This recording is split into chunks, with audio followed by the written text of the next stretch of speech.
Okay, thanks for joining me. It's Eric Conshu. So we're gonna have a little talk today about Bitcoin wallets. Um, in 2025, modern Bitcoin. So I have friends or guys I work with, who know that I am the Bitcoin guy. They know I know about Bitcoin and crypto, and let me just preface this whole thing that if you want to know about Bitcoin, it's because you already know that Bitcoin is different from the crypto market. So that's not what this video is about. So we're going to work our way through this. It's 9 pages long here. Okay. It's not enough to buy Bitcoin and hold it as an investment with the broker. The government is going to steal it. Bitcoiners have been warning about this forever, for many years. So as Bitcoin gets more and more and more important with the media influence and large investment firms, sooner or later we have to be open to the possibility that there's some counterparty risk of holding Bitcoin with brokers, with exchanges, with custodians, basically entities, corporations who are regulated and can be compelled to hand over your Bitcoin. So just remember, they're not going to be acting in your best interest. And there's actually another counterparty risk of what we're calling paper Bitcoin, which is where an exchange or a broker will allow customers to buy Bitcoin from them that they themselves don't even actually hold. And you just have a claim.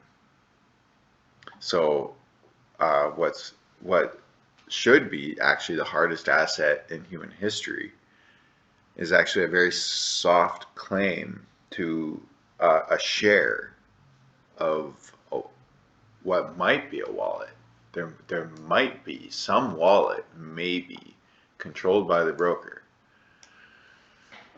And the best you have is a claim to a share of that. It's a security. That's the counterparty risk of holding your Bitcoin with brokers and exchanges. The government might want to take it, or they might not even have any Bitcoin. Do they tell you the address your Bitcoin is stored at? Most likely not. So these are all reasons. This is the most important thing. Above all else, it must be spent to a wallet that you own, or it is not truly yours. If you're holding your Bitcoin with a stockbroker or with a crypto exchange, then you're not holding any Bitcoin. You've missed the whole thing. What you're holding is a security. You want to watch the price. That's what you want to do. You flat out made it obvious. If you're holding your Bitcoin at the exchange, it's because you want to maybe sell it for a profit. Not in 20 years, maybe next week or whatever. If you are serious about Bitcoin and you want to be holding Bitcoin, you want to have it sent to your own wallet. Actually, technically, we're going to say your wallet should be completely private, being watched by your own full node.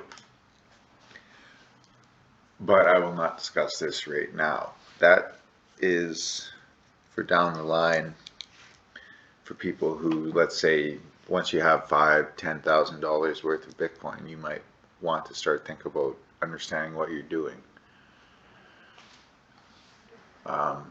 Price doesn't matter. It's only the balance in your Bitcoin wallet that matters. This is a game that you're playing to win. It's not the dollar game. You don't win by having the most dollars. You win by having the most Bitcoin. Okay, so what is a wallet? What is a wallet? A wallet is actually a keychain. It is actually a lockbox filled with keys with one master key to open it. Sorry, it is actually a digital lockbox. Your wallet is just a keychain with one master key to open it. It's actually called the master key. So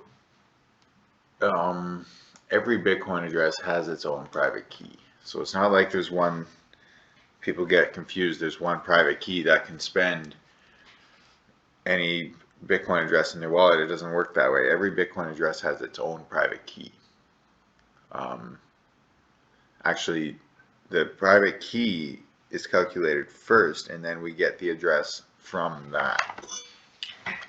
So to spend the Bitcoin, the transaction data, including the amount being spent, as well as the spending address, as well as the recipient, the receiving address, that's the transaction data. It's all hashed together with the signature, with the private key of that address, in order to create a unique signature for that transaction that can be validated by nodes. So again, to spend the Bitcoin, the transaction data is hashed together with the signature to create a unique signature for that transaction. That again would be the sender, the recipient, and the amount, all unique to that specific transaction, and therefore the signature is also unique to that data. So you can't just slap any signature on any transaction. This is more the cryptographic element of Bitcoin. So the wallet can derive many billions of Bitcoin addresses and private keys. This should actually be the other way around. The wallet can derive many billions of private keys and their corresponding Bitcoin addresses from one master seed. Now, so this is what's important about being a Bitcoiner. You know, this can be overwhelming. There's lots of numbers, and you don't know what really matters, or you do, or whatever. The master seed is what really matters. And this is going to be 24 words. Some, you know, it can be 12 words, but as we're going to get into here, it should be 24 words. Okay, I like to say the wallet writes the checks, but the check also needs to be signed. So the wallet on your computer or on your cell phone is watching your Bitcoin addresses, and it can write the checks. It can say, I want to spend this Bitcoin here, but it cannot produce a signature without the private key. And that brings us to signatures and private keys. It is not smart to give your wallet the private keys to spend. You give your wallet the public keys, which are used to derive the addresses and write unsigned checks. So your wallet has knowledge of the public key. Bitcoin at its core is public key cryptography. So if you don't know the first thing about public key cryptography, then you're going to be learning this all for the first time right now.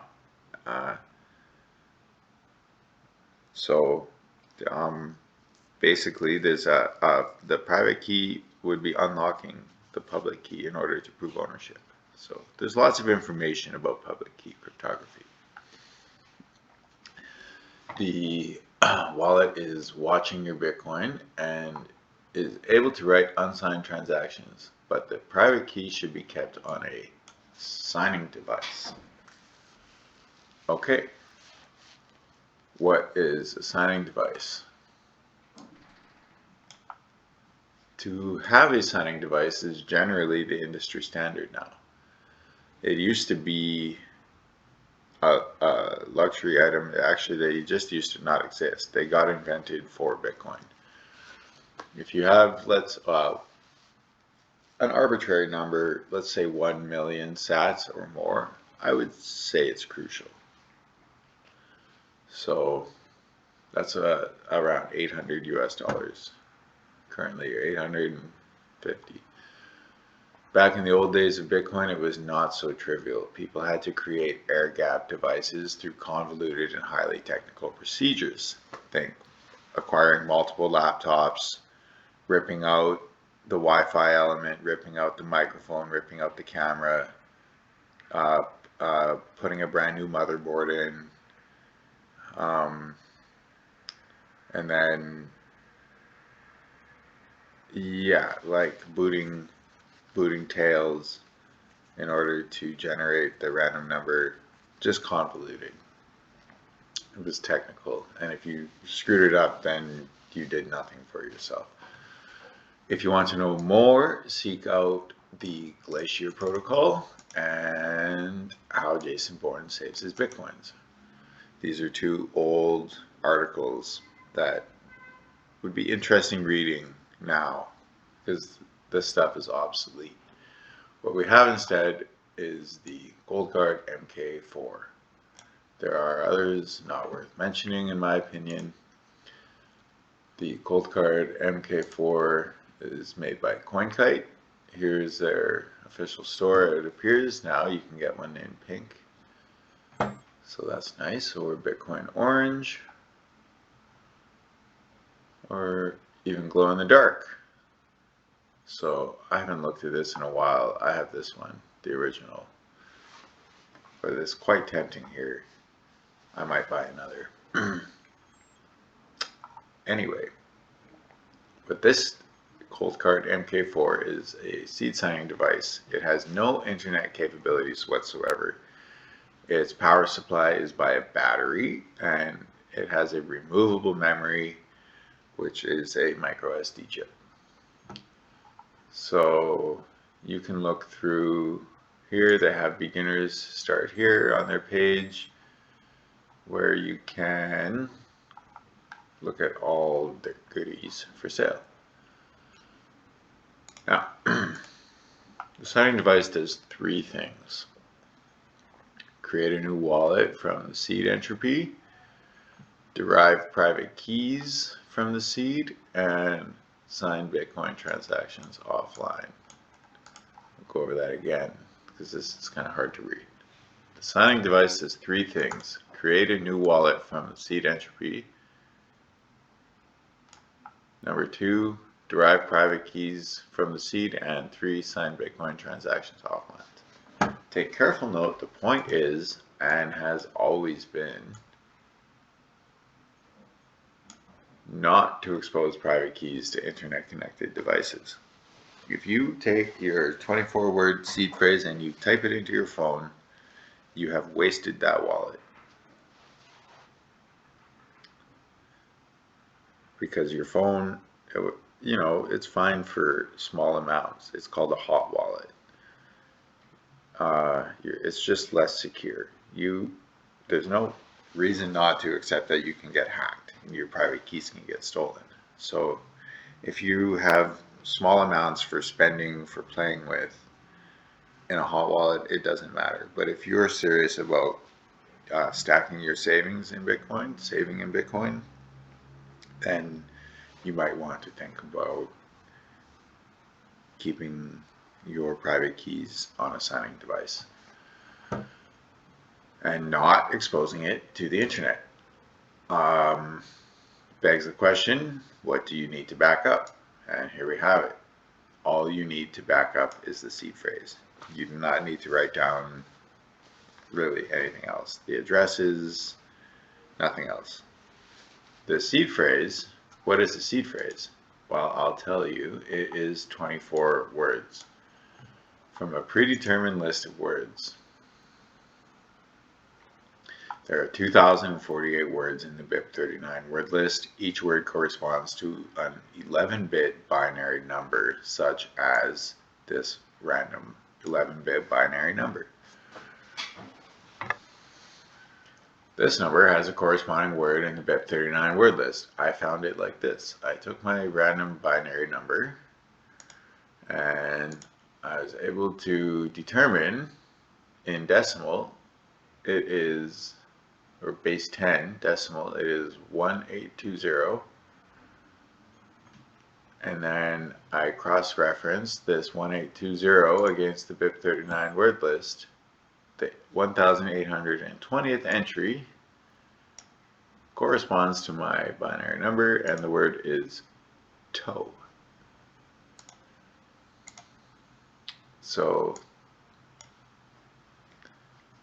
That's toe. So you may think, oh, well, it's just a three-letter word. What gives? Well, what gives is it's more powerful than that. This three-letter word is actually representing an index.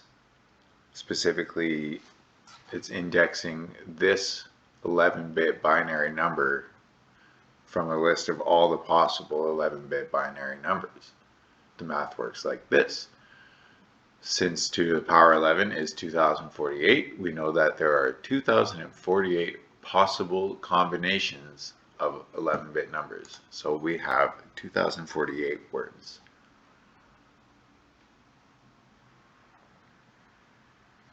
Let's go back to the word list. So blockmit. Well, anyway, this is interesting. I've never seen this before where they show an exact correspondence from the decimal number to the binary number to the bit 39 word.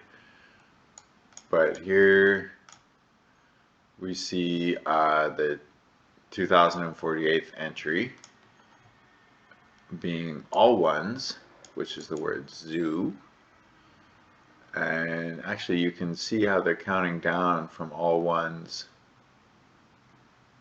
and then this is how the binary numbers work. These numbers are getting smaller and smaller.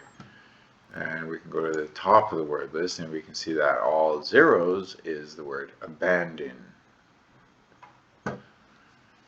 So,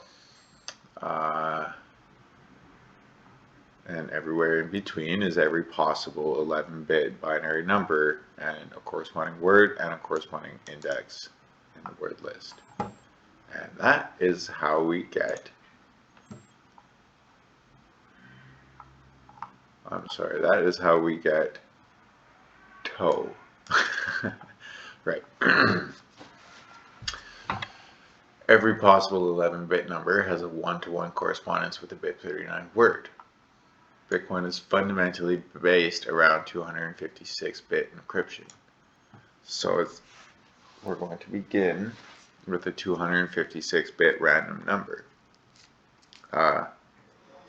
The MK4, your seed signing device, will most certainly generate your words for you, but that is not very interactive, and the Bitcoiners' mantra is always don't trust, verify. So we are in some regards trusting the random number generator to make a number that is truly random.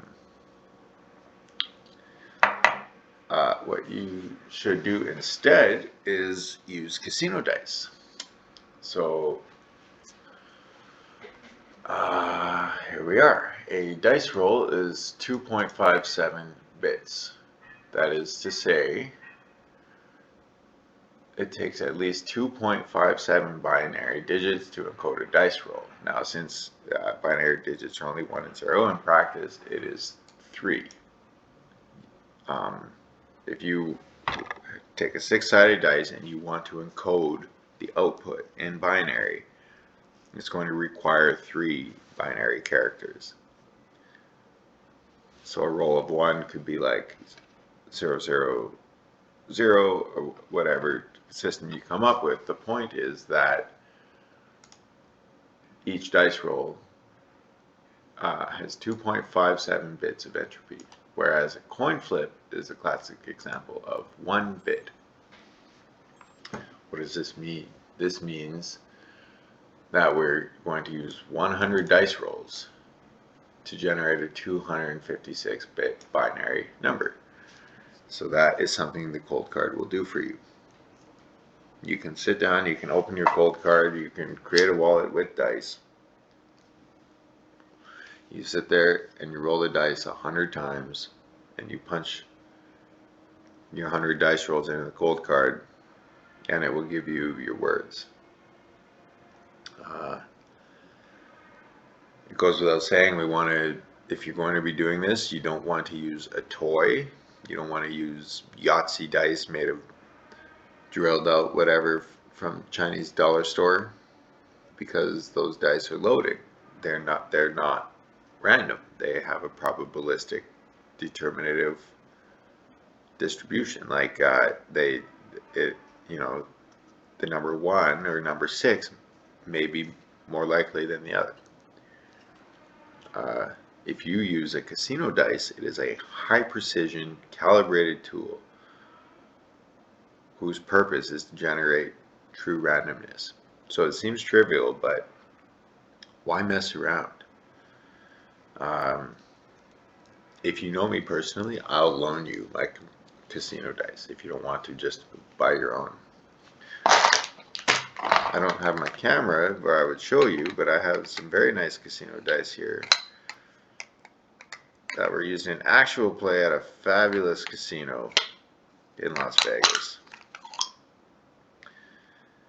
Palms Casino and Resort. Anyway,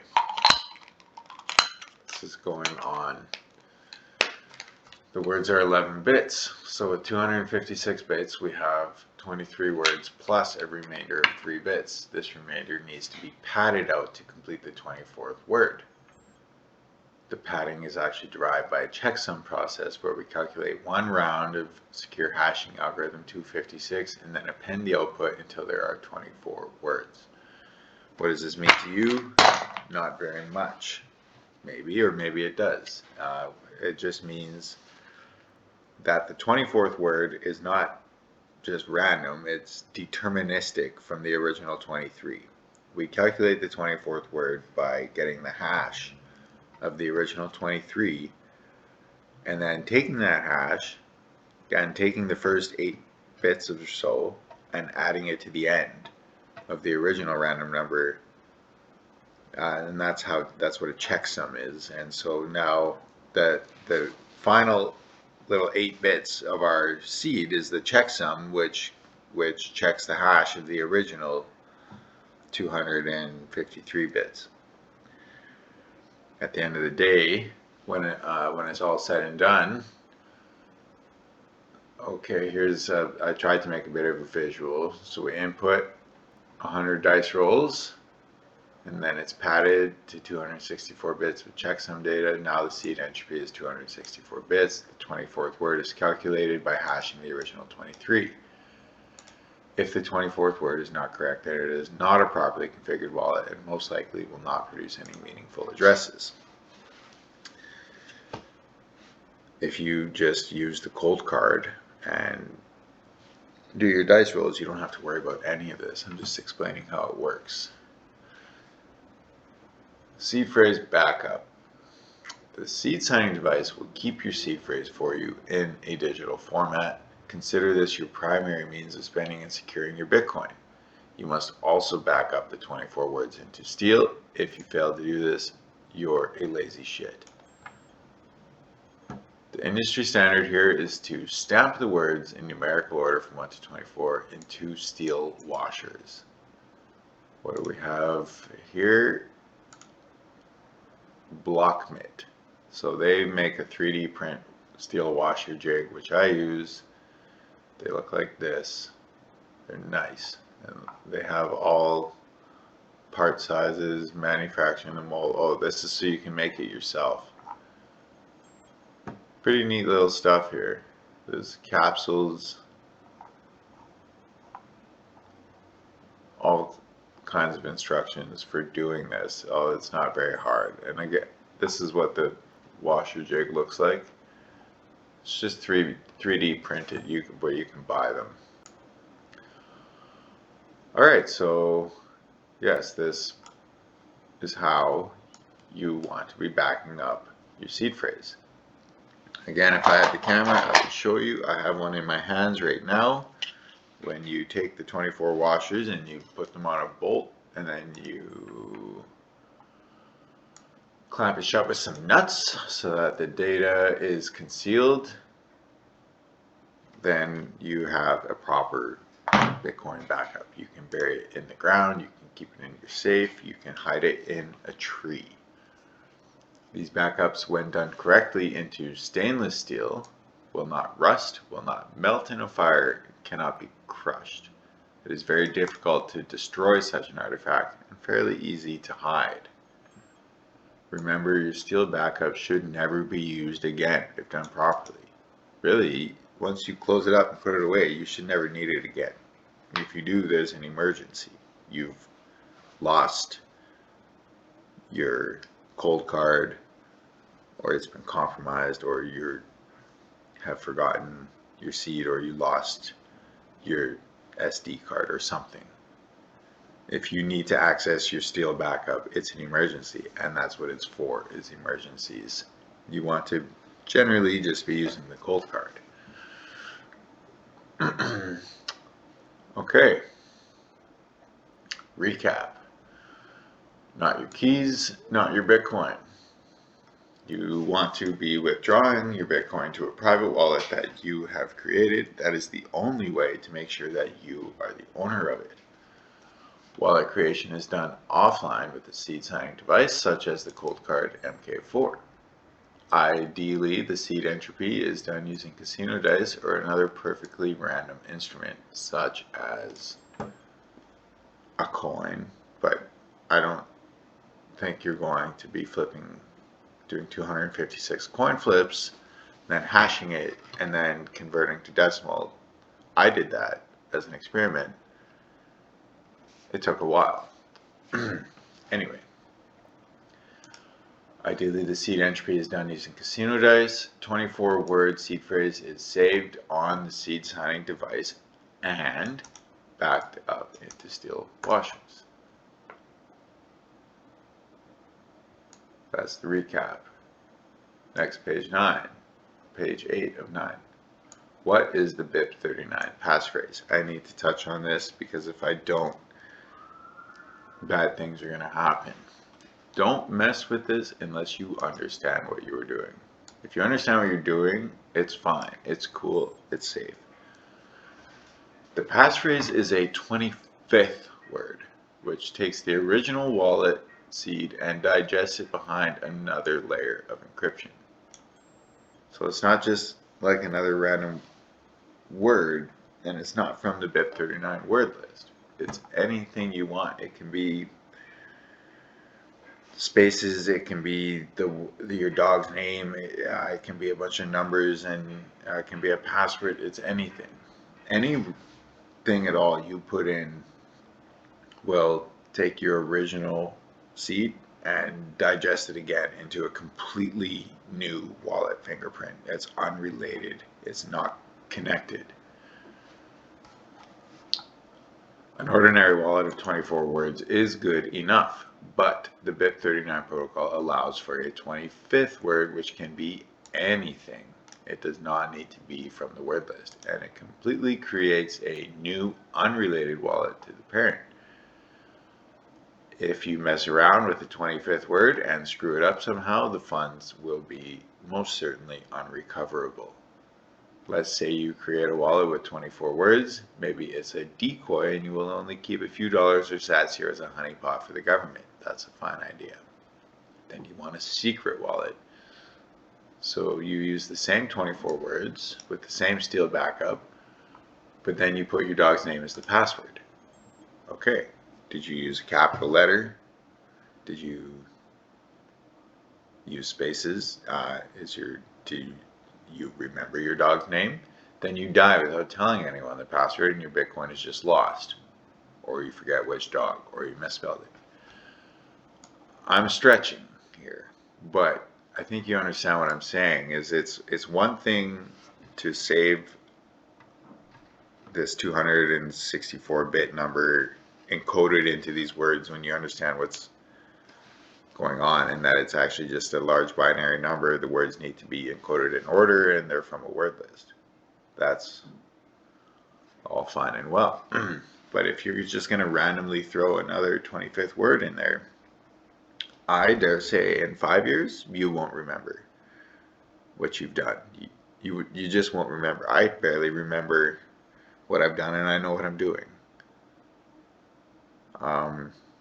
So just be prepared to lose everything you have if you're going to mess around with the 25th word, or unless or until you are an expert.